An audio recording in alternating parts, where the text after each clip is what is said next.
মাত্র ২১ টাকায় দেখা যাবে বাংলাদেশ পাকিস্তান ম্যাচ। না, অবাক হওয়ার কিছুই নেই। ২১ আগস্ট থেকে শুরু হতে যাওয়া বাংলাদেশ পাকিস্তান টেস্ট সিরিজের টিকিট মূল্য এটাই, যা কোনো গুঞ্জন নয়, বরং টিকিটের এই মূল্য ঘোষণা করেছে স্বয়ং পাকিস্তান ক্রিকেট বোর্ড। এই ম্যাচের টিকিট মূল্য ৫০ পাকিস্তানি রুপি, যা বাংলাদেশি টাকায় মাত্র ২১ টাকা।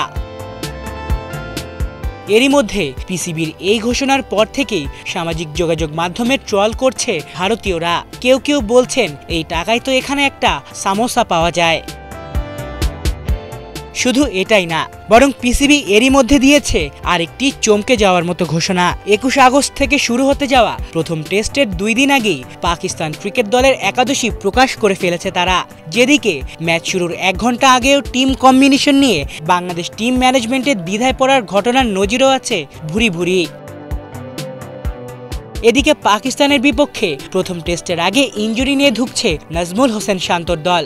ইতোমধ্যেই কুচকির ইনজুরিতে ২ টেস্ট থেকেই ছিটকে গেছেন টাইগার ওপেনার মাহমুদুল হাসান জয়। পাকিস্তান শাহিনসের বিপক্ষে প্রস্তুতি ম্যাচে তার ব্যাটে ছিল রানও।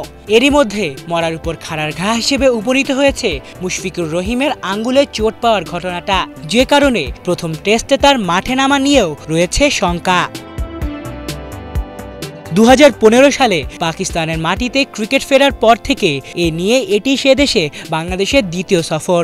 এর আগে ২০২০ সালের দেশটিতে সফরে গিয়েছিল টাইগাররা। সেবার কোনো ম্যাচ না জিতেই খালি হাতে ফিরেছিল লাল সবুজের দল।